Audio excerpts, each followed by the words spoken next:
The arid breath of the Arizona Territory gusted through Redemption Creek, kicking up fine, abrasive sand that tasted of metal and dust. It was the autumn of 1879, and the oppressive midday sun bleached the wooden facades of the town's buildings, illuminating the grim tension that hung over the main street. William H. Bonney, still possessing the deceptive youth that belied his legend, rode in quietly, accompanied by Tom O'Folliard, Charlie Boda, and Doc Scurlock. Their very presence was a challenge to the established yet corrupt order. They stopped near the single imposing structure in town, the jailhouse, a squat building of rough-cut stone and iron bars. The air was heavy not just with heat, but with a quiet, palpable sorrow. The gallows, erected directly outside the jail entrance, stood as a stark, skeletal outline against the pale sky, its newly cut wood smelling raw and offensive. Billy dismounted, his boots hitting the packed earth with a soft thud. He was here because of a rumor, a whisper carried by a passing teamster about an innocent man framed for murder by a local lawman. This type of injustice struck at the heart of Billy's personal code. He found her huddled by the livery stable, away from the watchful eyes of the sheriff's office. Agnes, a woman in her late 20s, her face pale and drawn, but with eyes that held a fierce, desperate conviction. She approached him not with fear, but with a raw, demanding hope. "You're Bonnie, the one they call the Kid," she stated, her voice trembling slightly. "That's what they say, ma'am. You got a name?" "Agnes. My husband, Ezra. He's inside that jail. Sheriff Jessup's going to hang him at dawn. Says he shot Baron Stark's foreman. But it's a lie. Ezra's innocent." Agnes quickly recounted the story, her desperation lending a frantic urgency to her words. Ezra, a small-time rancher, had been locked in a bitter land dispute with Baron Caleb Stark, a cattle magnate who aimed to control every water source for 100 miles. Stark's foreman was murdered during a scuffle, but Ezra wasn't the killer.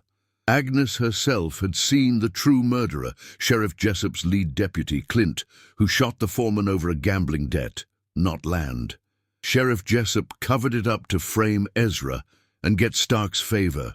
Stark promised Jessup a lifetime of back pay if Ezra was out of the way, Agnes choked out, tears finally coming.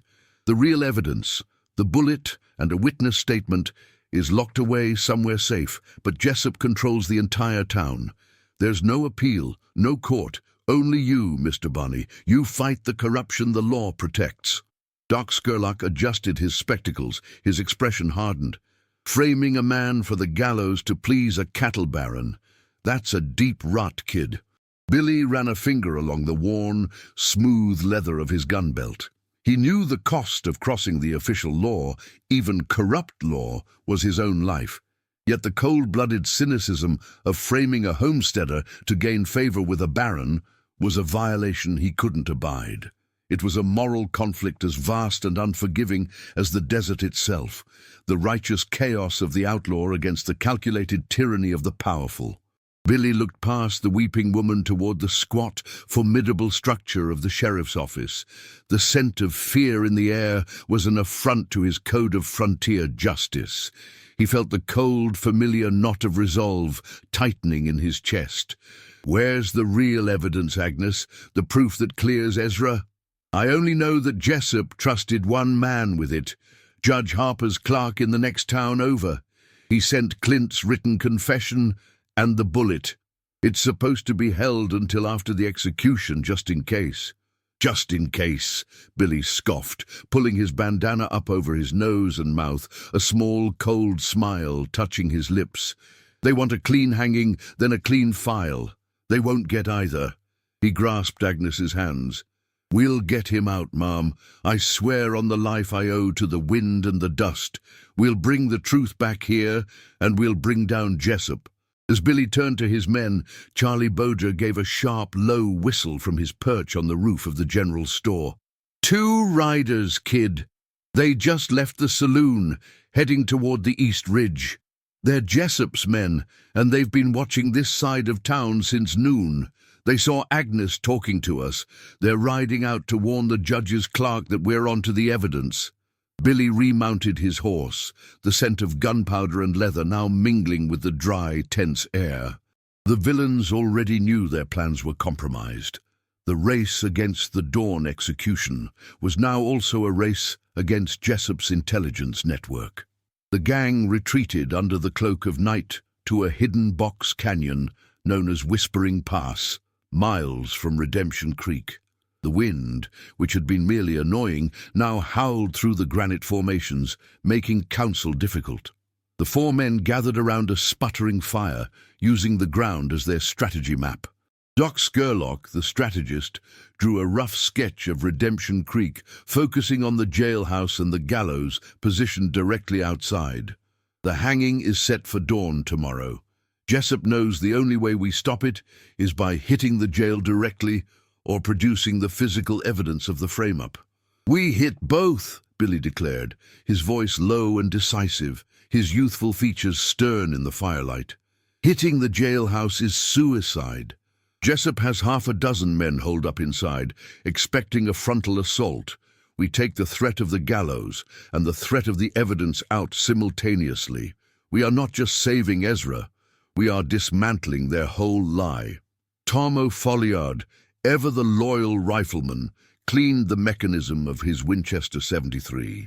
The two riders Charlie spotted, the couriers, they're riding to the judge's town, Fort Cinder.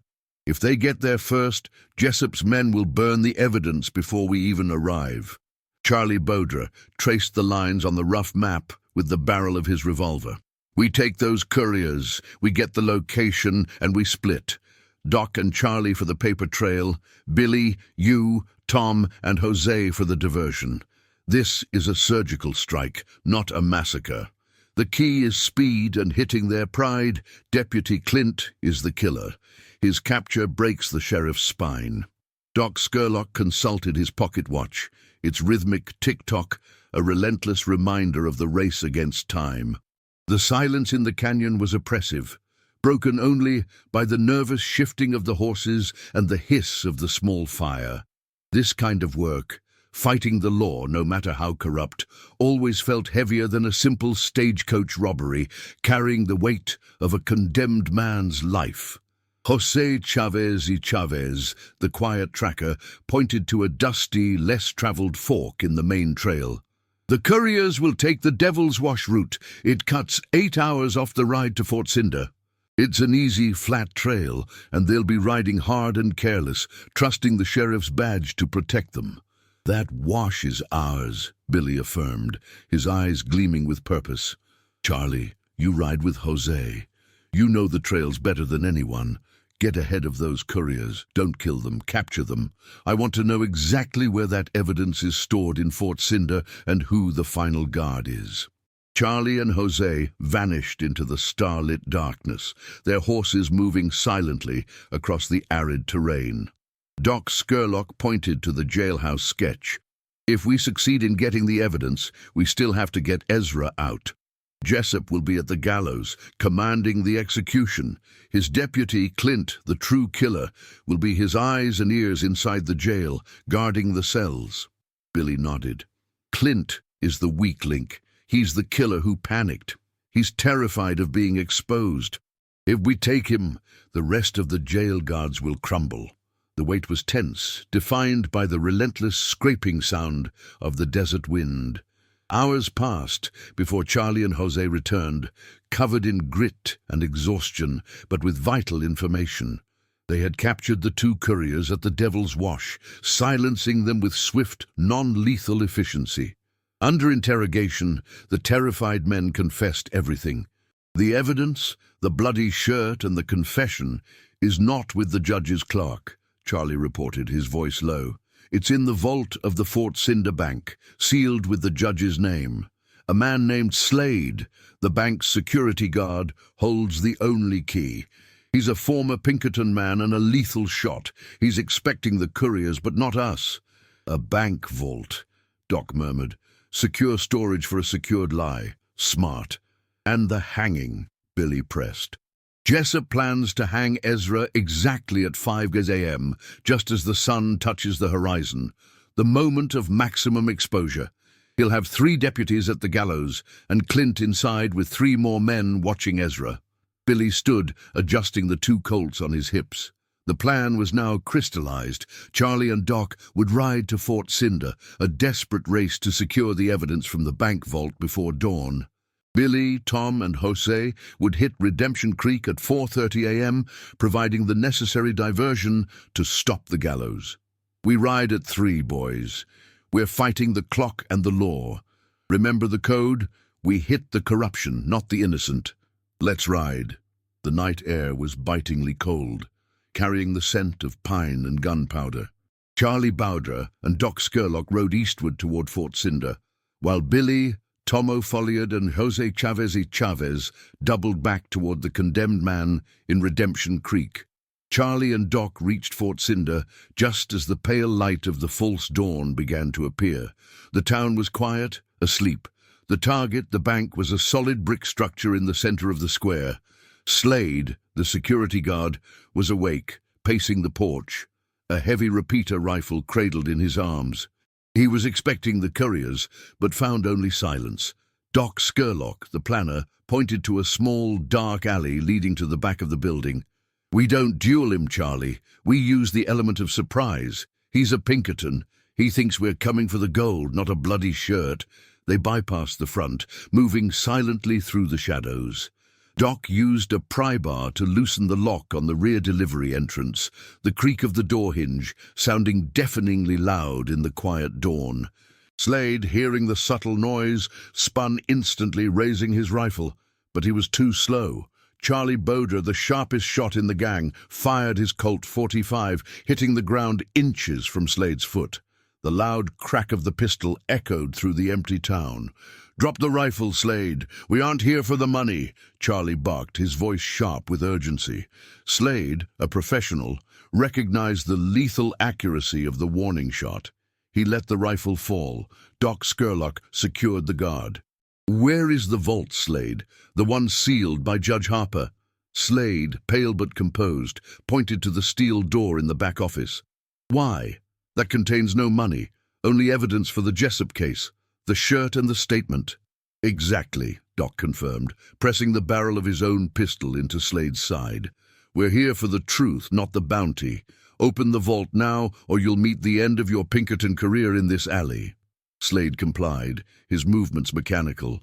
He unlocked the vault, revealing a dark interior space where only a small iron box sat on a shelf. Doc quickly retrieved the box. Inside, carefully wrapped in oilskin, were the faded, bloody shirt of the slain foreman and a trembling, hastily written confession signed by Deputy Clint. The evidence was retrieved. Charlie and Doc quickly bound Slade, leaving him unharmed. The mission was justice, not murder. Charlie looked at the sky, which was now beginning to turn a sickly, bruised purple. "We made it. Now we ride like the devil to Redemption Creek. Billy is going to need the proof to stop that rope."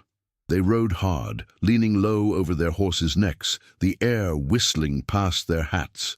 The distance was eaten up by the desperate rhythm of the hooves, the evidence box secured tightly in Doc's saddlebag.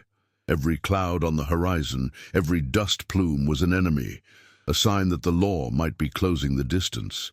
Their minds were solely fixed on the execution taking place miles away, knowing that success or failure was measured in minutes.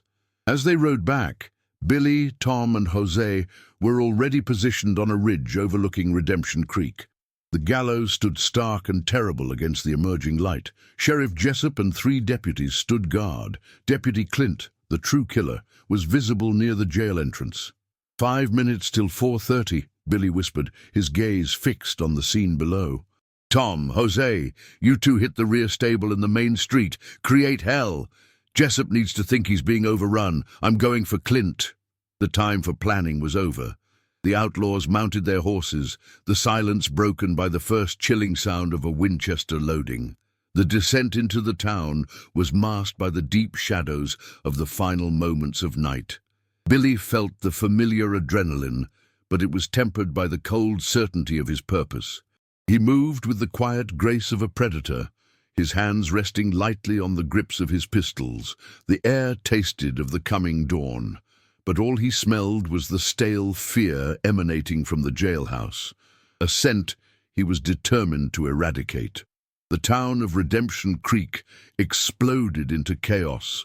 Exactly at 4:30 a.m., Tom O'Folliard and Jose Chavez rode in from opposite ends of the street, their rifles spitting fire into the air and shattering the windows of the general store and the saloon. The noise, the terrified shouts, the horses whinnying, the continuous roar of the rifles was a calculated, terrifying symphony of violence. Sheriff Jessup, standing beneath the gallows where Ezra, the innocent rancher, was already being led out, panicked. He screamed contradictory orders, his focus split between the rising threat on the street and the execution he needed to complete before the sun rose. Billy, using the intense firefighters' cover, sprinted toward the jailhouse entrance where Deputy Clint stood, paralyzed by fear and guilt. "Clint!" Billy yelled, his voice slicing through the chaos. "The shirt! The confession! It's all gone! The judge knows! You hang Ezra and you hang yourself!" Clint, the man who murdered the foreman over a petty debt, saw his world collapse. He drew his pistol, firing wildly toward Billy. Billy returned fire with deadly precision, hitting Clint in the shoulder. The deputy screamed, dropping his weapon and collapsing into the dirt, the true killer brought down not by a judge, but by an avenging force. The air was thick with sulphurous smoke, stinging Billy's eyes and throat. The sheer proximity to the chaos was overwhelming, forcing the outlaw to rely purely on instinct and speed. He pressed his attack, using the bodies of the deputies and the splintered wooden gallows as cover, moving fluidly through the deadly rain of lead. His goal was not annihilation, but surgical disruption, to break the chain of command and force Jessup to commit to his ultimate failure. The confusion reached its peak. Jessup, seeing his lead deputy fall and his street enveloped in smoke and fire, knew he was losing control. He rushed the gallows, demanding the rope be placed around Ezra's neck. "Hang him now! Do it!" Jessup shrieked. Just as the deputy reached for the lever, a loud, clear voice cut through the gunfire. "Stop! The evidence is here!" Charlie Bowdre and Doc Scurlock rode into the scene like spirits summoned by fate, Doc holding the iron box high above his head. They drew up short, creating a tableau of justice versus corruption. The remaining deputies froze, rifles half raised, their eyes darting between the armed men on the street and the sudden damning evidence in Doc Scurlock's hand. The arrival of the proof instantly stripped Jessup of his authority, reducing him from a lawman to a common criminal caught in the act. The final desperate gamble had paid off, transforming the entire situation from a manhunt into a public exposure. Sheriff Jessup, seeing the box that contained his doom, abandoned all pretense of law. He threw his deputy aside and drew his own heavy peacemaker, aiming past the evidence and directly at Doc Scurlock. He was no longer trying to enforce the law, he was fighting for his life and the survival of the Baron's scheme.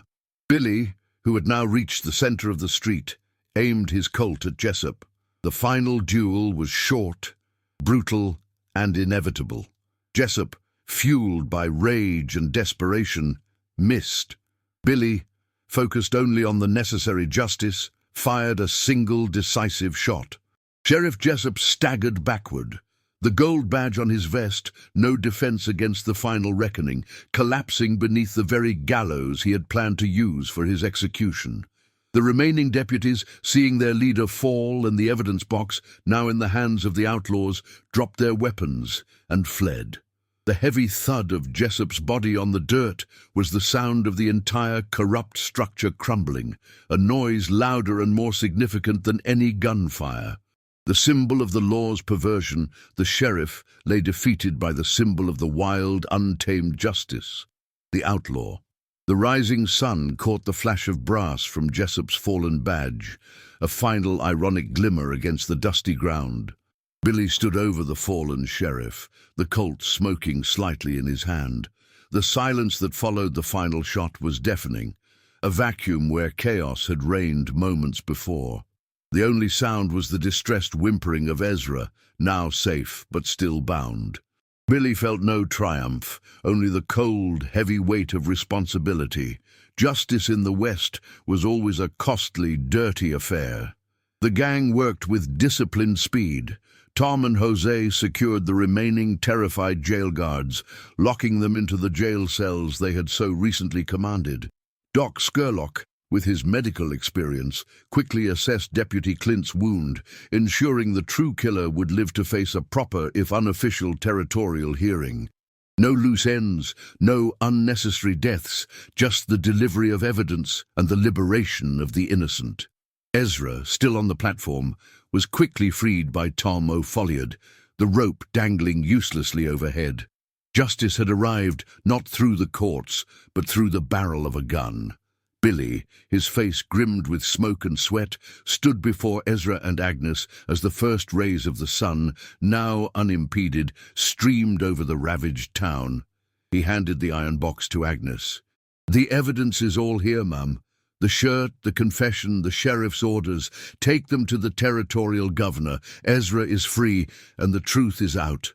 Agnes and Ezra, tears streaming down their faces, could only offer broken thanks.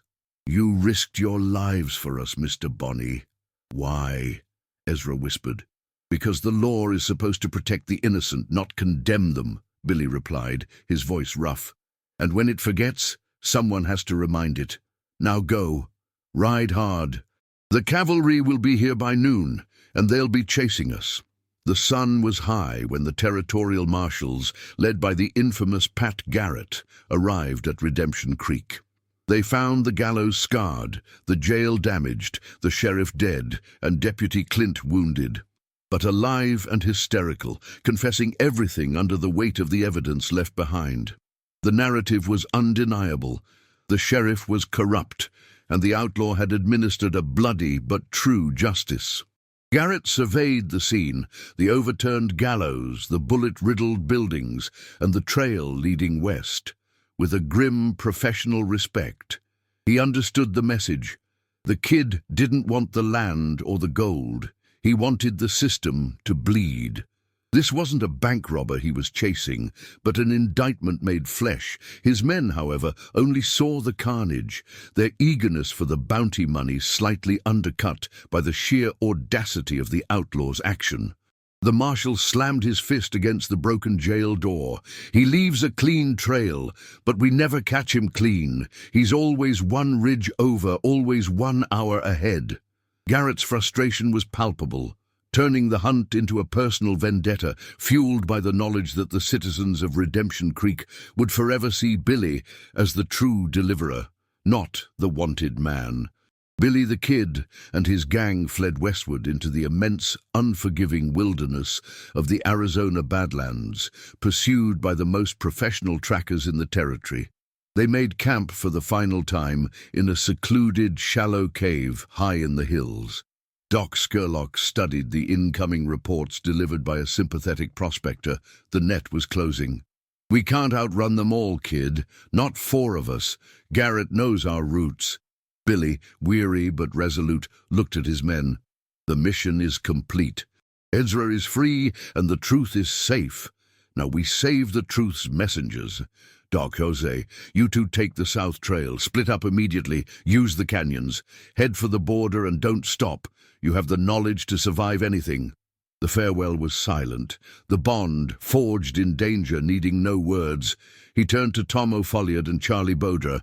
Tom, loyal to a fault, argued fiercely, "We stand with you, Billy, always. Not this time. I need you both to take the story north. Find refuge in the mountains. Tell them about Ezra. You two are the memory. You prove that a bad man did a good thing. That's the most important part of the story now." It was the ultimate sacrifice of camaraderie, the hardest burden Billy ever placed on them. They gripped hands in a tight final moment of brotherhood. Charlie and Tom rode out into the gathering twilight, their forms quickly swallowed by the shadows and the immense, silent land. Billy the Kid rode alone, deliberately turning his horse onto the main open plain, the path that would draw the entire focus of the relentless pursuit. He was a beacon, a diversion. Pat Garrett's men chased him relentlessly for weeks. They found the discarded tin cup, the worn print of his boot heel in the dust, the remains of his small fires, evidence that he was always just ahead, moving with a supernatural cunning that belied his youth. But they never cornered him. In the settlements, the story was already taking shape. The women were free, the deeds were exposed, and the powerful sheriff and the baron were ruined by a ghost who rode in, settled the score, and vanished. William H. Bonney had succeeded in his mission, and in doing so, he had transcended his own mortality. What remained was Billy the Kid, not a man of flesh and blood, but a spectral presence, an unseen avenger glimpsed in the shimmering heat haze, the swift, untamed shadow that haunted the arid canyons of the Southwest, forever pursued, yet never captured. He was the perpetual movement at the edge of sight, the silent embodiment of justice in a land without law, cemented forever as the ultimate legend of the Wild West.